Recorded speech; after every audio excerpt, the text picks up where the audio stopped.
ಅದು 15ನೇ ಅಕ್ಟೋಬರ್ 1995. ಆಕಾಶದ ರಾಜನಂತೆ ತೇಲಾಡುವ ದ್ವಿತಲ ವಿಲಾಸಿ ವಿಮಾನ ಪ್ಯಾನಿಯನ್ ಕ್ಲೈಡ್ 6 ಹವಾಯಿಯಿಂದ ಸ್ಯಾನ್ ಫ್ರಾನ್ಸಿಸ್ಕೋ ಕಡೆಗೆ ಹೊರಟಿತು. ವಿಮಾನದಲ್ಲಿ ಒಟ್ಟು 70 ಪ್ರಯಾಣಿಕರು, 7 ಸಿಬ್ಬಂದಿಗಳಿದ್ದರು. ಎಲ್ಲರೂ ತಮ್ಮ ಆಸನಗಳಲ್ಲಿ ಆರಾಮವಾಗಿ ಕುಳಿತಿದ್ದರು. ಕೆಲವರು ಪುಸ್ತಕ ಎದುತ್ತಿದ್ದರೆ, ಇನ್ನು ಕೆಲವರು ಕಿಟಕಿಯಿಂದ ಪೆಸಿಫಿಕ್ ಸಮುದ್ರದ ನೀಲಿ ವಿಶಾಲತೆಯನ್ನು ಆನಂದಿಸುತ್ತಿದ್ದರು. ಮತ್ತೆ ಕೆಲವರು ತಮ್ಮ ನಾಳೆಯ ಕನಸುಗಳನ್ನು ನೇಯುತ್ತಿದ್ದರು. ವಿಮಾನದೊಳಗೆ ಶಾಂತಿಯ ವಾತಾವರಣ. ಆದರೆ ಆ ಶಾಂತಿ ಹೆಚ್ಚು ಕಾಲ ಉಳಿಯಲಿಲ್ಲ. ಒಮ್ಮೆಗೆ ಒಂದು ಗಟ್ಟಿಯಾದ ಕೂಗು ವಿಮಾನದೆಲ್ಲೆಡೆ ಗುಂಡಿನಂತೆ ಮೊಳಗಿತು. 4 ಮಂದಿ ಮುಖ ಕಟ್ಟಿಕೊಂಡವರು ತಮ್ಮ ಆಸನಗಳಿಂದ ಎದ್ದು ನಿಂತರು. ಅವರ ಕೈಯಲ್ಲಿ ಶಸ್ತ್ರಗಳು ಮಿಂಚುತ್ತಿದ್ದವು. ಅವರು ವಿಮಾನವನ್ನು ಹೈಜಾಕ್ ಮಾಡಿದರು. ಕ್ಷಣದಲ್ಲಿ ಪ್ರಯಾಣಿಕರೆಲ್ಲರ ಗುಂಡೆ ಒಡೆದಾಟಿತು. ಮಕ್ಕಳ ಕೂಗಾಟ, ದೊಡ್ಡವರ ಭಯದ ಕಂಪನದೊಂದಿಗೆ ವಿಮಾನದೊಳಗೆ ಗದ್ದಲದ ವಾತಾವರಣ. ಈ ಭಯಾನಕ ಸುದ್ದಿ ಏರ್ ಟ್ರಾಫಿಕ್ ಕಂಟ್ರೋಲ್ಗೆ ತಲುಪುತ್ತಿದ್ದಂತೆ ಭೂಮಿಯ ಮೇಲೆ ಒಂದು ಕೋಲಾಹಲ ಶುರುವಾಯಿತು. ರಕ್ಷಣಾ ಕಾರ್ಯಾಚರಣೆಗೆ ಸಿದ್ಧತೆ ಆರಂಭವಾಯಿತು. ಆದರೆ ಇದೆಲ್ಲ ಜರುಗುವ ಮೊದಲೇ ಕೇವಲ 5 ನಿಮಿಷಗಳಲ್ಲಿ ಪ್ಯಾನಿಯನ್ ಕ್ಲೈಡ್ 6 ರೇಡಾರ್ನಿಂದ ಶಾಶ್ವತವಾಗಿ ಕಣ್ಮರೆಯಾಯಿತು. ಮೊದಲ ಕಾರಣ, ಹೈಜಾಕರ್ಗಳು ವಿಮಾನದ ಸ್ಥಳ ಸಂಕೇತ ವ್ಯವಸ್ಥೆಯನ್ನು ಆಫ್ ಮಾಡಿದ್ದರು. ಆದರೆ ನಿಜವಾದ ಅಪಾಯವೇ ಬೇರೆಯದ್ದು. ಮಾನವನಿಗೆ ನಿಯಂತ್ರಿಸಲಾಗದ ಒಂದು ಭಯಾನಕ ಶಕ್ತಿ. ವಿಮಾನವು ನೇರವಾಗಿ ಪೆಸಿಫಿಕ್ ಸಮುದ್ರದ ಮಧ್ಯದಲ್ಲಿರುವ ಅತ್ಯಂತ ವಿನಾಶಕಾರಿ ಚಂಡಮಾರುತದ ಕಡೆಗೆ ಸಾಗಿತು. ಭೀಕರ ಗಾಳಿಯ ರಭಸಕ್ಕೆ ವಿಮಾನವು ಆಟದ ಗೊಂಬೆಯಂತೆ ತೂಗಾಡತೊಡಗಿತು. ಪೈಲಟ್ ತನ್ನ ಎಲ್ಲ ಶಕ್ತಿಯನ್ನು ಒಡ್ಡಿ ವಿಮಾನವನ್ನು ಉಳಿಸಲು ಯತ್ನಿಸಿದ. ಆದರೆ ಪ್ರಕೃತಿಯ ಉಗ್ರ ತಾಂಡವದ ಮುಂದೆ ಅವನು ಸೋತ. 2 ಗಂಟೆಗಳ ಆ ಭೀಕರ ಹೋರಾಟದ ನಂತರ ವಿಮಾನದ ಒಂದು ಎಂಜಿನ್ ಸ್ಥಗಿತಗೊಂಡಿತು. ಸ್ವಲ್ಪ ಹೊತ್ತಿನ ನಂತರ 2ನೇ ಎಂಜಿನ್ ಕೂಡ ಕೈಕೊಟ್ಟಿತು. ವಿಮಾನವು ಒಮ್ಮೆಗೆ ಬೆಂಕಿಯ ಗುಂಡದಂತೆ ಸಮುದ್ರದ ಕಡೆಗೆ ಧುಮುಕಿತು. ಸಮುದ್ರದ ಮೇಲ್ಮೈಗೆ ಡಿಕ್ಕಿಯಾಗುವ ಮೊದಲೇ ಕೆಲವು ಪ್ರಯಾಣಿಕರು ಅಸಾಧಾರಣ ಧೈರ್ಯ ತೋರಿದರು. ಹೈಜಾಕರ್ಗಳನ್ನು ಕೊಂದು ಧ್ವಂಸವಾದ ಬಾಗಿಲಿನಿಂದ ತಂಪಾದ ಸಮುದ್ರದೊಳಗೆ ಧುಮುಕಿದರು. ವಿಮಾನವು ಭೀಕರ ಸ್ಫೋಟದೊಂದಿಗೆ ಸಮುದ್ರದಲ್ಲಿ ಕುಸಿದು ಬಿದ್ದಿತು. ಆದರೆ ಅದ್ಭುತವೆಂಬಂತೆ ಒಟ್ಟು 60 ಜನ ಬದುಕುಳಿದರು. ಅವರ ಸುತ್ತಲೂ 100 ಮೈಲಿಗಳವರೆಗೆ ಪೆಸಿಫಿಕ್ ಸಮುದ್ರದ ಭಯಾನಕ ಅಲೆಗಳ ಜೊತೆಗೆ ಬೇರೇನೂ ಕಾಣಲಿಲ್ಲ. ಅದೃಷ್ಟವಶಾತ್ ವಿಮಾನ ಕುಸಿದ ಸ್ಥಳದಿಂದ ಕೇವಲ 100 ಮೀಟರ್ ದೂರದಲ್ಲಿ ಒಂದು ಚಿಕ್ಕ ಕಲ್ಲಿನ ದಿಬ್ಬ ಸಮುದ್ರದಿಂದ ಮೇಲಕ್ಕೆ ಎಗರುತ್ತಿತ್ತು.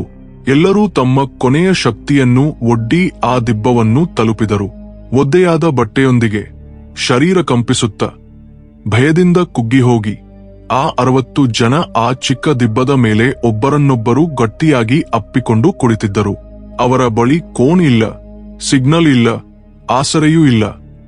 ವಿಮಾನದ ತುಂಡುಗಳು ಸಮುದ್ರದ ಆಳಕ್ಕೆ ಮುಳುಗಿ ಹೋಗಿದ್ದವು.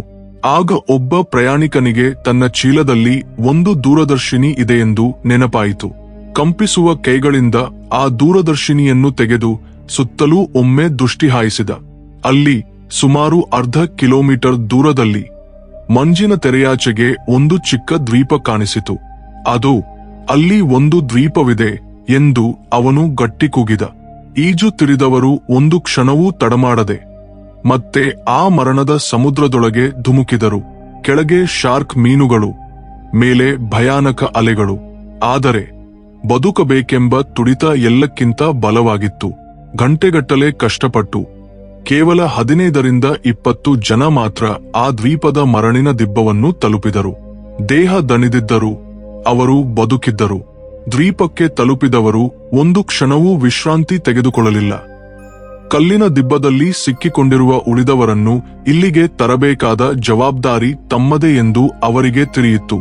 ಇಲ್ಲವಾದರೆ ಆ ಅಲೆಗಳಲ್ಲಿ, ಆಕಲಿಯಲ್ಲಿ, ಬಾಯಾರಿಕೆಯಲ್ಲಿ ಅವರೆಲ್ಲ ಸಾಯುತ್ತಾರೆ.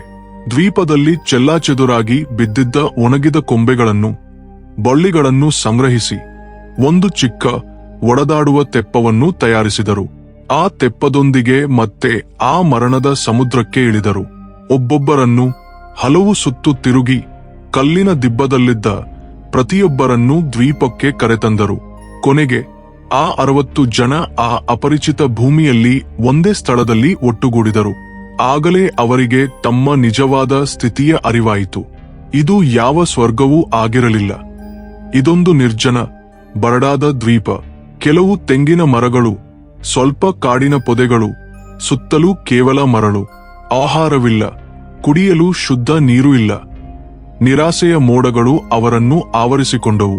ಕೆಲವರು ಕಾಲಿಗೆ ಬಿದ್ದು ಅಣತೊಡಗಿದರು. ಕೆಲವರು ತಮ್ಮ ಕುಟುಂಬವನ್ನು ನೆನೆದು ಗಟ್ಟಿಯಾಗಿ ಕೂಗಿದರು. ಇನ್ನು ಕೆಲವರು ತಲೆಯನ್ನು ಹಿಡಿದುಕೊಂಡು ಸ್ತಬ್ಧವಾಗಿ ಕುಳಿತರು. ತಾವು ನಿಜವಾಗಿಯೂ ಬದುಕಿದ್ದೇವೆಯಾ, ಇಲ್ಲವೇ ಇದು ಯಾವುದೋ ಭಯಾನಕ ಕನಸ ಎಂದು ನಂಬಲಾಗದೇ ಇದ್ದರು.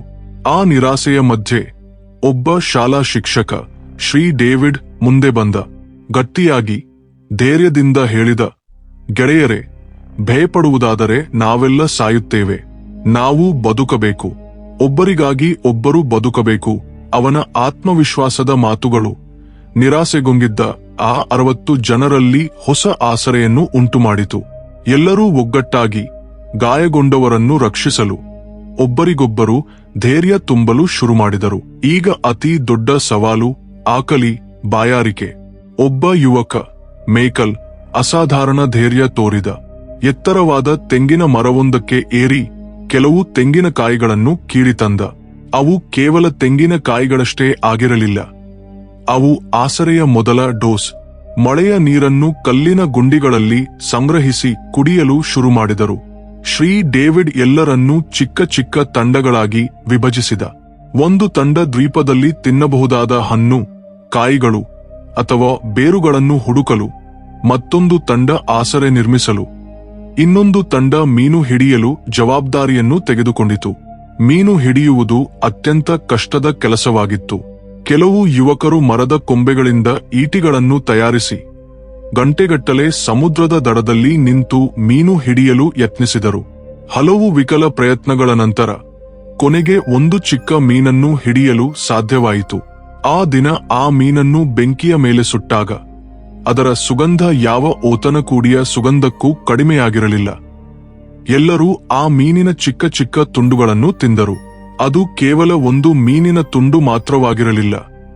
ಅದು ಅವರ ಮೊದಲ ವಿಜಯ. ಆ ಕ್ಷಣ ಅವರಿಗೆ ಒಂದು ದೊಡ್ಡ ಪಾಠ ಕಲಿಸಿತು. ಇನ್ನು ಮುಂದೆ ಇದೇ ಅವರ ಜೀವನ. ಎಲ್ಲವನ್ನೂ ಹಂಚಿಕೊಂಡು ಒಟ್ಟಿಗೆ ಬದುಕಬೇಕು. ದಿನಗಳು ವಾರಗಳಾಗಿ, ವಾರಗಳು ತಿಂಗಳುಗಳಾಗಿ, ತಿಂಗಳುಗಳು ವರ್ಷಗಳಾಗಿ ಕಳೆದವು. ಈಗ ಅವರಿಗೆ ತಿಳಿಯಿತು, ಬಹುಶಃ ಯಾರೂ ತಮ್ಮನ್ನು ರಕ್ಷಿಸಲು ಬರುವುದಿಲ್ಲ. ಈ ದ್ವೀಪದಲ್ಲಿಯೇ ಬದುಕಬೇಕು. ಅವರು ಮರದ ಎಲೆಗಳಿಂದ, ಕೊಂಬೆಗಳಿಂದ, ತೆಂಗಿನ ತೊಗಟೆಯಿಂದ ಚಿಕ್ಕ ಚಿಕ್ಕ ಗುಡಿಸೆಗಳನ್ನು ಕಟ್ಟಲು ಶುರು ಮಾಡಿದರು. ಮೊದಲ ಮಳೆಯಲ್ಲಿಯೇ ಆ ಗುಡಿಸೆಗಳು ಕುಸಿದು ನೀರು ಸೋರಿತು. ಆದರೆ ಅವರು ಹಿಂದೆ ಸರಿಯಲಿಲ್ಲ. ಇನ್ನಷ್ಟು ಗಟ್ಟಿಯಾಗಿ, ಜಾಗರೂಕತೆಯಿಂದ ಆಸರೆಗಳನ್ನು ನಿರ್ಮಿಸಿದರು. ಅಗತ್ಯವೇ ಅವರಿಗೆ ಎಲ್ಲವನ್ನೂ ಕಲಿಸಿತು. ಗುಡಿಸೆ ಕಟ್ಟುವುದರಿಂದ ಹಿಡಿದು ಸಮುದ್ರದಲ್ಲಿ ಬದುಕುವವರೆಗೆ. ಕೆಲವರು ಮೀನುಗಳನ್ನು ಹೊಗೆಯಿಟ್ಟು ಒಣಗಿಸುವುದನ್ನು ಕಲಿತರು. ಇದರಿಂದ ಮೀನುಗಳನ್ನು ಹೆಚ್ಚು ದಿನ ನಿಲ್ವೆ ಮಾಡಬಹುದಿತ್ತು. ಒಬ್ಬ ಮಹಿಳೆ ದಾದಿಯಾಗಿ ಕೆಲಸ ಮಾಡಿದ್ದ ಅನುಭವದಿಂದ ಕಾಡಿನ ಎಲೆಗಳಿಂದ ಚಿಕ್ಕ ಚಿಕ್ಕ ಗಾಯಗಳಿಗೆ, ರೋಗಗಳಿಗೆ ಚಿಕಿತ್ಸೆ ಮಾಡಲು ಕಲಿತಳು. ಭವಿಷ್ಯವನ್ನು ಗಮನದಲ್ಲಿಟ್ಟುಕೊಂಡು ಅವರು ತೆಂಗಿನ ಬೀಜಗಳನ್ನು ದ್ವೀಪದ ಸುತ್ತಲೂ ನೆಡಲು ಶುರು ಮಾಡಿದರು. ಕಾಡಿನ ಮೊಕ್ಕೆಗಳ ಕೊಂಬೆಗಳನ್ನು ನಾಟಿದರು. ಸಮುದ್ರದ ದಡದ ಮರಳಿನ ಮೇಲೆ ತೆಂಗಿನ ಮರಗಳನ್ನು ಕಡಿದು ಸಹಾಯ ಎಂದು ದೊಡ್ಡ ಅಕ್ಷರಗಳಲ್ಲಿ ಬರೆದರು. ಯಾರಾದರೂ ಆಕಾಶದಿಂದ ಕಾಣಬಹುದೆಂಬ ಆಸರೆಯೊಂದಿಗೆ. ಒಂದು ದಿನ ದೂರದ ಆಕಾಶದಲ್ಲಿ ಒಂದು ಹಡಗು ಕಾಣಿಸಿತು. ಎಲ್ಲರೂ ಒಬ್ಬರಿಗೊಬ್ಬರು ಕಿರುಚಾಡಿದರು. ಬೆಂಕಿಯನ್ನು ಕೆರಳಿಸಿ ಹೊಗೆಯನ್ನುಂಟು ಮಾಡಿದರು. ಆದರೆ ಆ ಹಡಗು ಅವರನ್ನು ಗಮನಿಸದೆಯೇ ಹಾದುಹೋಯಿತು. ಆ ದಿನ ಬಹಳಷ್ಟು ಜನರ ಆಸರೆಯ ಜೀವಾಳವೇ ಒಡೆದಾಟಿತು. ಮೊದಲ 2-3 ತಿಂಗಳು ಅತ್ಯಂತ ಕಷ್ಟಕರವಾಗಿದ್ದವು. ಆ ನಿರ್ಜನ ದ್ವೀಪದ ವಾತಾವರಣ, ಆಹಾರದ ಕೊರತೆ, ಶುದ್ಧ ನೀರಿನ ಕೊರತೆಯಿಂದ ರೋಗಗಳು ಹರಡಿದವು. ನಿರಾಸೆ, ಒಂಟಿತನವು ಬಹಳಷ್ಟು ಜನರನ್ನು ಮಾನಸಿಕವಾಗಿ ಒಡೆದಾಟಿಸಿತು. ಒಬ್ಬೊಬ್ಬರಂತೆ 10 ಜನ ಪ್ರಾಣ ಕಳೆದುಕೊಂಡರು. ಪ್ರತಿಯೊಂದು ಮರಣವೂ ಅವರಿಗೆ ಒಂದು ಗಾಢವಾದ ಗಾಯವಾಗಿತ್ತು. ತಮ್ಮ ಸಹಚರರನ್ನು ತಮ್ಮ ಕೈಯಿಂದಲೇ ಮರಳಿನಲ್ಲಿ ಸಮಾಧಿ ಮಾಡಿ ಅಸಹಾಯಕರಾಗಿ ಅಣತೊಡಗಿದರು. ಈಗ ಅವರು 60 ರಿಂದ 50 ಜನಕ್ಕೆ ಇಳಿದಿದ್ದರು. ಬಾಹ್ಯ ಜಗತ್ತಿನಲ್ಲಿ ತಿಂಗಳುಗಟ್ಟಲೆ ಶೋಧ ಕಾರ್ಯಾಚರಣೆ ನಡೆದರೂ ಪ್ಯಾನಿಯನ್ ಕ್ಲೈಡ್ 6ಗೆ ಸಂಬಂಧಿಸಿದ ಯಾವುದೇ ಸುಳಿವೂ ಸಿಗಲಿಲ್ಲ. ಕೊನೆಗೆ ಸರ್ಕಾರವು ಅವರನ್ನು ಮೃತರೆಂದು ಘೋಷಿಸಿತು. ಅವರ ಕುಟುಂಬಗಳಿಗಾಗಿ ಶೋಕಸಭೆಗಳು ನಡೆದವು. ವಾರ್ತಾಪತ್ರಿಕೆಗಳಲ್ಲಿ ಅವರ ಹೆಸರುಗಳು ಮುದ್ರಿತವಾದವು. ಜಗತ್ತಿಗೆ ಆ 77 ಜನ ಪೆಸಿಫಿಕ್ ಸಮುದ್ರದ ಆಳದಲ್ಲಿ ಸಮಾಧಿಯಾದ ಒಂದು ದುಃಖದ ಸ್ಮಾರಕವಾದರು. ಆದರೆ ಅವರಿಗೆ ತಿಳಿಯದು 50 ಜನ ಇನ್ನೂ ಒಂದು ಅಪರಿಚಿತ ದ್ವೀಪದಲ್ಲಿ ಪ್ರತಿದಿನವೂ ಮರಣದೊಂದಿಗೆ ಹೋರಾಡುತ್ತಿದ್ದಾರೆಂದು, ಯಾರಾದರೂ ತಮ್ಮನ್ನು ರಕ್ಷಿಸುತ್ತಾರೆಂಬ ಆಸರೆಯೊಂದಿಗೆ. ಇದು ಅವರ ಹೋರಾಟದ ಅತ್ಯಂತ ಕತ್ತಲೆಯ ಅಧ್ಯಾಯವಾಗಿತ್ತು. ತಾವು ಇಲ್ಲಿ ಶಾಶ್ವತವಾಗಿ ಸಿಲುಕಿಕೊಂಡಿದ್ದೇವೆ ಎಂದು ಭಾಸವಾದ ಕಾಲ 2 ವರ್ಷಗಳು ಕಳೆದವು. ಜೀವನವು ಒಂದು ಲಯದೊಳಗೆ ಬಂತು. ಅವರು ಈ ದ್ವೀಪದಲ್ಲಿ ಬದುಕುವುದನ್ನು ಕಲಿತರು.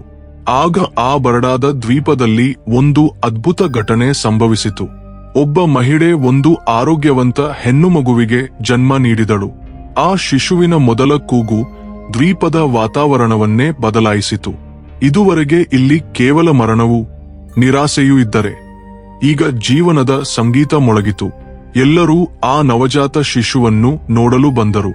ಅವರ ಕಣ್ಣೀರು, ಆದರೆ ಈ ಬಾರಿ ಅದು ಸಂತೋಷದ ಕಣ್ಣೀರು.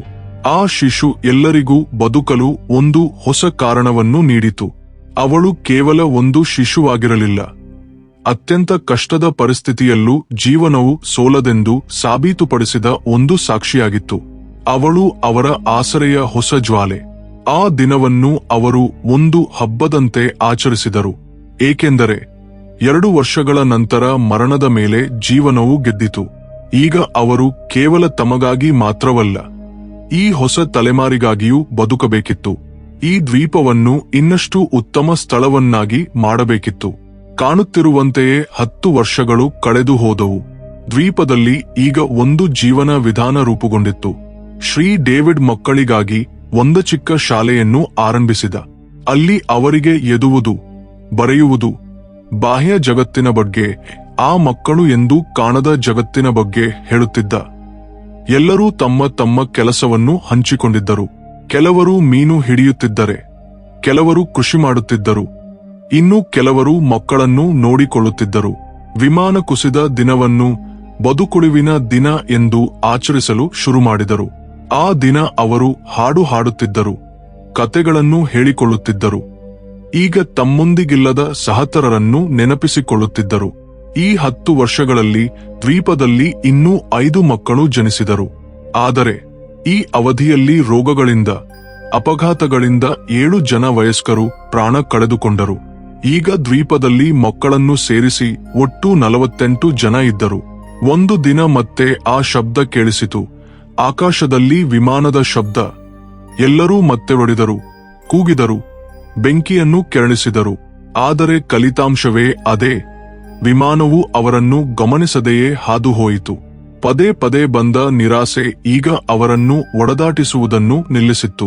ಬಹುಶಃ ಅವರು ಇದನ್ನೇ ತಮ್ಮ ವಿಧಿಯೆಂದು ಒಪ್ಪಿಕೊಂಡಿದ್ದರೇನೋ. 13 ವರ್ಷಗಳು ಕಳೆದವು. ದ್ವೀಪದಲ್ಲಿ ಜನಿಸಿದ ಮಕ್ಕಳು ಈಗ ಯೌವನದಲ್ಲಿದ್ದರು. ಅವರಿಗೆ ಈ ದ್ವೀಪವೇ ಜಗತ್ತು, ಈ ದ್ವೀಪವೇ ಮನೆ. ವಯಸ್ಕರು ಈಗ ವೃದ್ಧರಾಗಿದ್ದರು. ಅವರ ಮುಖದಲ್ಲಿ ಹೋರಾಟದ ಕಲೆಗಳು ಸ್ಪಷ್ಟವಾಗಿ ಕಾಣುತ್ತಿದ್ದವು. ಒಂದು ಬೆಳಗ್ಗೆ 13 ವರ್ಷಗಳಲ್ಲಿ ಎಂದು ಕೇಳದ ಒಂದು ಶಬ್ದ ಕೇಳಿಸಿತು. ಒಂದು ದೊಡ್ಡ ಹಡಗಿನ ಗಾಂಗಿನ ಶಬ್ದ. ಮೊದಲಿಗೆ ಅವರಿಗೆ ನಂಬಿಕೆಯೇ ಬರಲಿಲ್ಲ. ಇದು ಒಂದು ಭ್ರಮೆಯೇ ಎಂದು ಭಾವಿಸಿದರು. ಆದರೆ ಆ ಶಬ್ದ ಮತ್ತೆ ಕೇಳಿಸಿದಾಗ ಎಲ್ಲರೂ ಒಡೆದಾಡುವವರಂತೆ ಸಮುದ್ರದ ದಡಕ್ಕೆ ಒಡೆದರು. ತಮ್ಮ ಎಲ್ಲ ಶಕ್ತಿಯಿಂದ ಬೆಂಕಿಯನ್ನು ಕೆರಳಿ ಕೂಗಿ ಕೈಯಾಡಿಸಿದರು. ಅವರ ಕಣ್ಣೀರಿನಲ್ಲಿ ಒಂದು ಕೊನೆಯ ಆಸರೆಯ ಕಿಡಿ. ಈ ಬಾರಿ ಕೊನೆಗೂ ಒಂದು ಅದ್ಭುತ ಸಂಭವಿಸಿತು. ಹಡಗು ಅವರನ್ನು ಕಂಡಿತು. ಹಡಗು ನಿಂತು ಅವರಿಂದ ಸ್ವಲ್ಪ ದೂರದಲ್ಲಿ ಲಂಗರು ಹಾಕಿತು. ಆ ಕ್ಷಣವನ್ನು ಶಬ್ದದಲ್ಲಿ ವರ್ಣಿಸಲಾಗದು. 48 ಜನ ಒಬ್ಬರನ್ನೊಬ್ಬರು ಗಟ್ಟಿಯಾಗಿ ತಬ್ಬಿಕೊಂಡು ಅಳತೊಡಗಿದರು, ನಕ್ಕರು, ಕೂಗಿದರು. 13 ವರ್ಷಗಳ ಭಯಾನಕ ಕಾಯುವಿಕೆ ಕೊನೆಗೊಂಡಿತು. ರಕ್ಷಣಾ ತಂಡ ದೋಣಿಯಲ್ಲಿ ದ್ವೀಪಕ್ಕೆ ತಲುಪಿದಾಗ ಅವರ ಕಣ್ಣೀರಿನಲ್ಲೂ ಕಣ್ಣೀರು. ಅವರು ಕಾಣುತ್ತಿದ್ದದ್ದು ಜಗತ್ತು ಮರಣಿಸಿತೆಂದು ಭಾವಿಸಿದ್ದವರನ್ನು. 48 ಜನ ನಗರಕ್ಕೆ ಮರಳಿದಾಗ ಜಗತ್ತೇ ಆಶ್ಚರ್ಯಗೊಂಡಿತು. ಅವರು ಈಗ ಹಿಂದಿನವರಂತಿರಲಿಲ್ಲ. ನಗರದ ಕಗಮಗಿಸುವ ಬೆಳಕು, ವಾಹನಗಳು, ಕಟ್ಟಡಗಳು ಎಲ್ಲವೂ ಅವರಿಗೆ ಅಪರಿಚಿತವೆನಿಸಿತು. ಅವರ ಕಥೆಯನ್ನು ಯಾರೂ ನಂಬಲಿಲ್ಲ. ಒಬ್ಬ ಬದುಕುಳಿದವನ ಡೈರಿಯೊಂದು ಬಾಹ್ಯ ಜಗತ್ತಿಗೆ ಬಂದ ತನಕ. ಆ ಡೈರಿಯಲ್ಲಿ 13 ವರ್ಷಗಳ ಪ್ರತಿಯೊಂದು ದಿನ, ಪ್ರತಿಯೊಂದು ಹೋರಾಟ, ಪ್ರತಿಯೊಂದು ಮರಣ, ಪ್ರತಿಯೊಂದು ಜನನ ದಾಖಲಾಗಿತ್ತು. ಮಾಧ್ಯಮವು ಆ ಡೈರಿಯ ಪುಟಗಳನ್ನು ಜಗತ್ತಿನ ಮುಂದಿಟ್ಟಾಗ ಎಲ್ಲರ ಕಣ್ಣೀರಿನಲ್ಲಿ ಕಣ್ಣೀರು ತುಂಬಿತು. ಇದು ಮಾನವ ಧೈರ್ಯ, ಆತ್ಮವಿಶ್ವಾಸ, ಬದುಕಬೇಕೆಂಬ ಕಲದ ಒಂದು ಅವಿಶ್ವಸನೀಯ ಕತೆ. ಈ ನಿಜ ಘಟನೆಯ ಆಧಾರದ ಮೇಲೆ ಕ್ಲೈಡ್ 6ನ ಕೊನೆಯ ಬದುಕುಳಿದವರು ದ್ವೀಪದಲ್ಲಿ 13 ವರ್ಷಗಳು ಎಂಬ ಪುಸ್ತಕ ಬರೆಯಲ್ಪಟ್ಟಿತು. ಈ ಕತೆ ಇಂದಿಗೂ ನಮಗೆ ಕಲಿಸುತ್ತದೆ, ಆಸರೆಯ ಒಂದು ಚಿಕ್ಕ ಕಿರಣವು ಅತಿ ಗಾಢವಾದ ಕತ್ತಲನ್ನು ಛೇದಿಸಬಲ್ಲದು. ಮಾನವ ಛಲವು ಯಾವ ಕಷ್ಟಕ್ಕಾದರೂ ಶ್ರೇಷ್ಠವೆಂದು. ಗೆಳೆಯರೇ, ಈ 48 ಬದುಕುಳಿದವ ಈ ಹೃದಯ ವಿದ್ರಾವಕ ಕತೆ ನಿಮ್ಗೆ ಹೇಗನಿಸಿತು? 13 ವರ್ಷಗಳ ಕಾಲ ಒಂದು ನಿರ್ಜನ ದ್ವೀಪದಲ್ಲಿ ಕಳೆಯುವುದು ಹೇಗಿರಬಹುದೆಂದು ಊಹಿಸಬಲ್ಲಿರಾ? ನಿಮ್ಮ ಅಭಿಪ್ರಾಯಗಳನ್ನು ಕಾಮೆಂಟ್ನಲ್ಲಿ ತಪ್ಪದೆ ಹಂಚಿಕೊಳ್ಳಿ.